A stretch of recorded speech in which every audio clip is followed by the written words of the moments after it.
Bismillah, Assalamualaikum warahmatullahi wabarakatuh. Sahabat-sahabatku di jalan Allah, saya sudah memiliki 4 serial kitab Durusul Lughah Al-Arabiyah ya. Ini dibuat 4 level. Kitab ini asalnya dari bahasa Arab, disarah juga dalam bahasa Arab. Jadi dibuat penjelasannya dalam bahasa Arab, kemudian diterjemahkan ke dalam bahasa Indonesia. Di sini yang mensarahnya adalah Syekh Husain bin Ahmad bin Abdullah Al-Ali.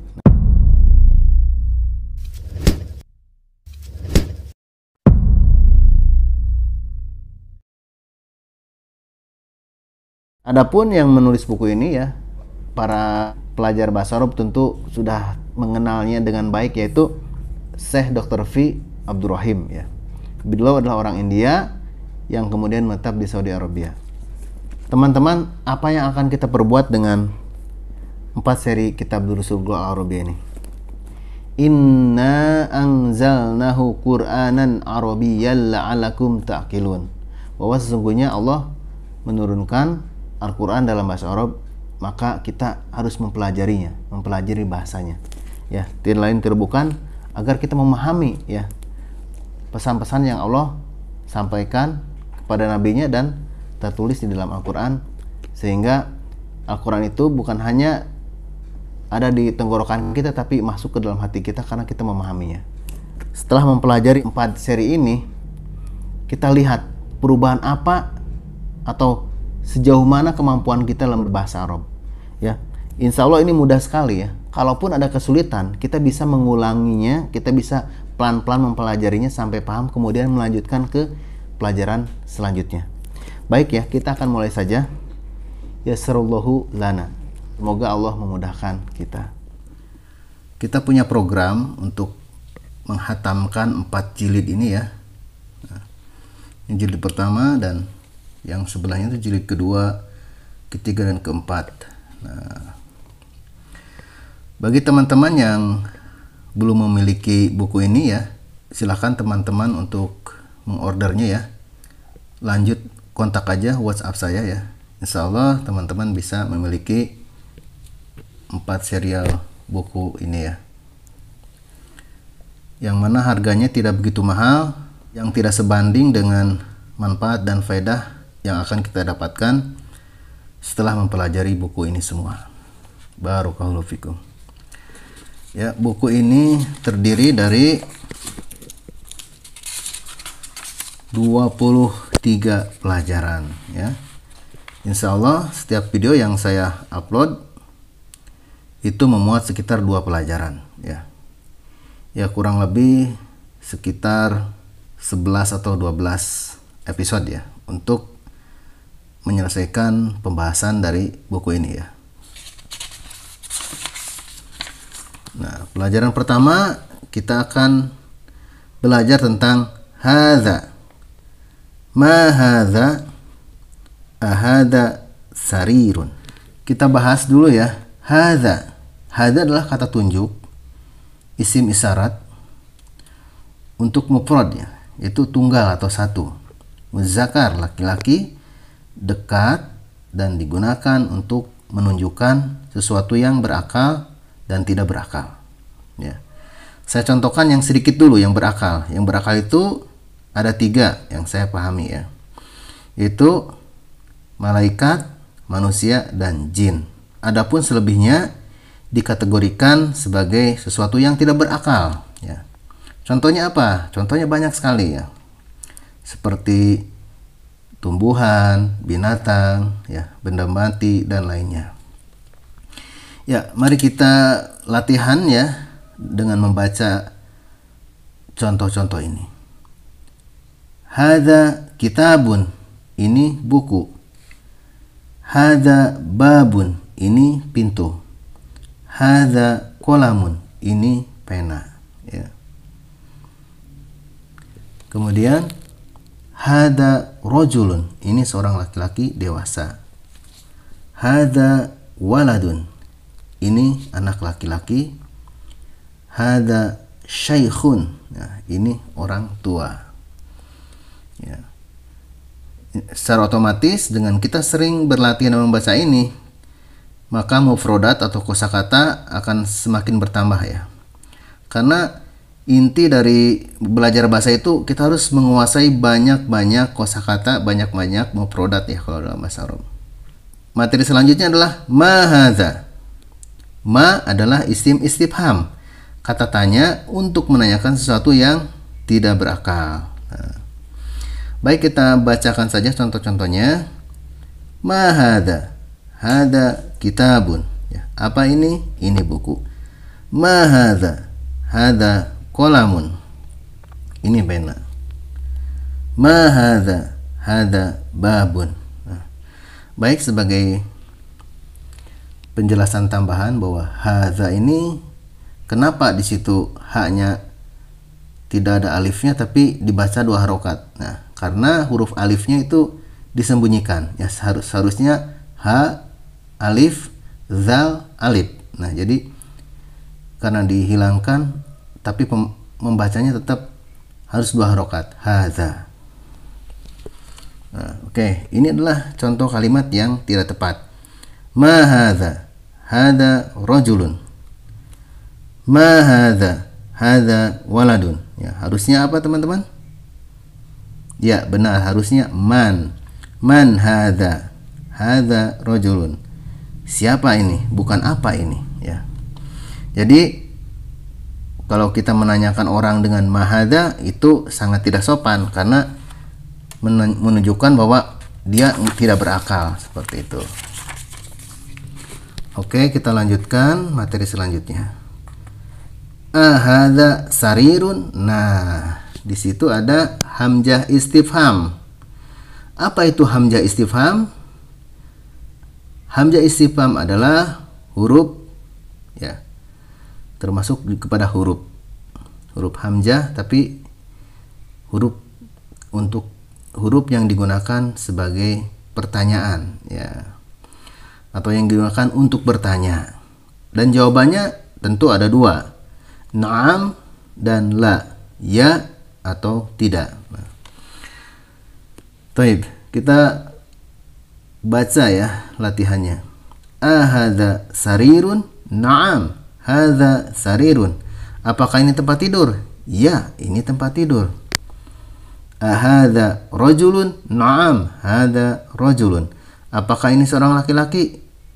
Ya, ini seorang laki-laki. Nah, berarti hamzah istifham ini bisa digunakan untuk sesuatu yang berakal maupun tidak berakal. Ahadza kursiyun?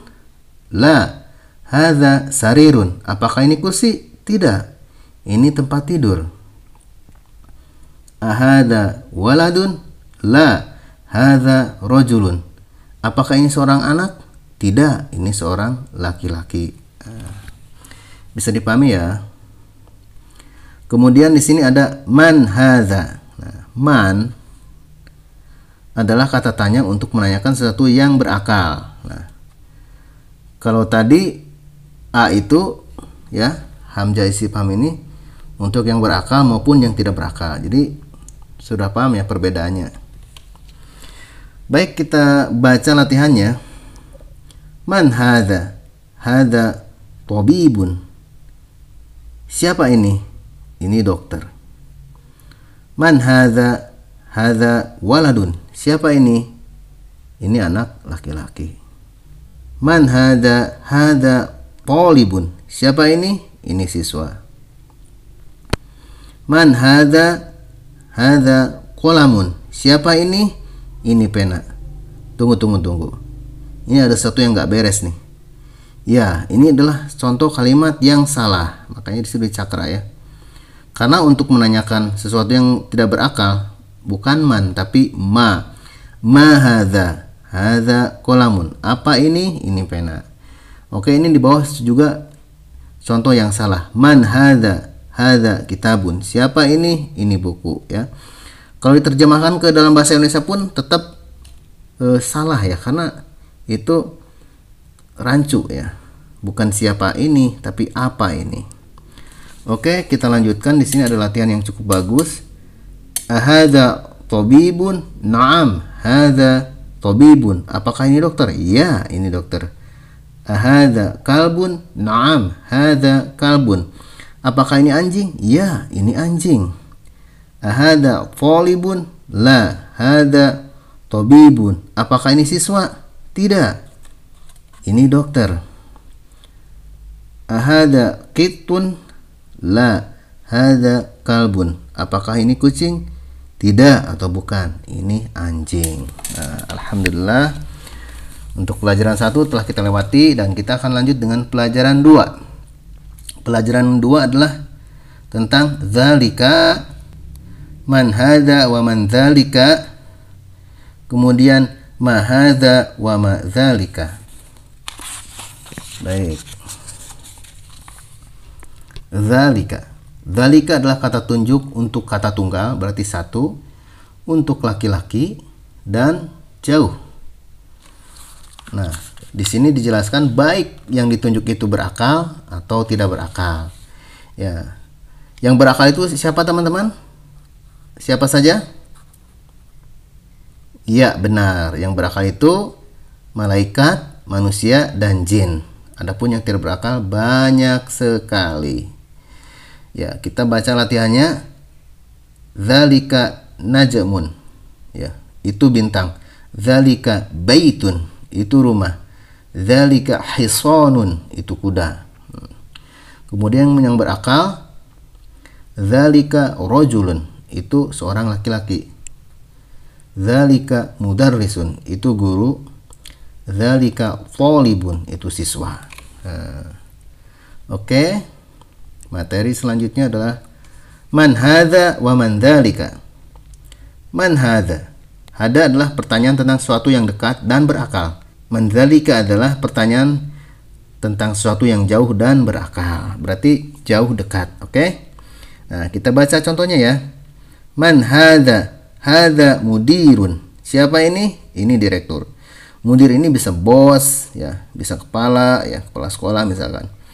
Kalau tinggal di Saudi Arabia, kita suka bercanda gitu. Anta mudir ya. Kamu bos nih, kamu bos ini. Nah. Man dzalika, dzalika mudarrisun. Siapa itu? Itu guru. Ya. Jadi perbedaannya adalah kalau hadza diartikan ini, kalau dzalika diartikan itu. Ya. Oke, selanjutnya. Man hadza, hadza imamun. Siapa ini? Ini imam. Man dzalika, dzalika talibun. Siapa itu? Itu siswa. Kita sudah masuk ke materi terakhir dari pelajaran kedua. Ma hadza adalah pertanyaan tentang sesuatu yang dekat dan tidak berakal. Ma dzalika adalah pertanyaan tentang sesuatu yang jauh dan tidak berakal, ya. Mari kita baca latihannya. Ma hadza. Hadza hajarun. Apa ini? Ini batu. Ma dzalika. Dzalika labanun. Apa itu? Itu susu, ya. Ya, sebagai tambahan penjelasan dari saya bahwa laban ini kalau dalam bahasa Arab diartikan ya sebagai susu hasil fermentasi, susunya asam, ya. Kalau susu yang biasa ya susu full cream itu halib, ya, halib. Nah, kalau laban ini susu yang asam, ya. Kalau dika itu apa namanya ya? Ada yogurt gitu ya. Seperti itu. Atau kefir lah bahasa umumnya ya. Oke, kita lanjutkan. Ma hadza himarun.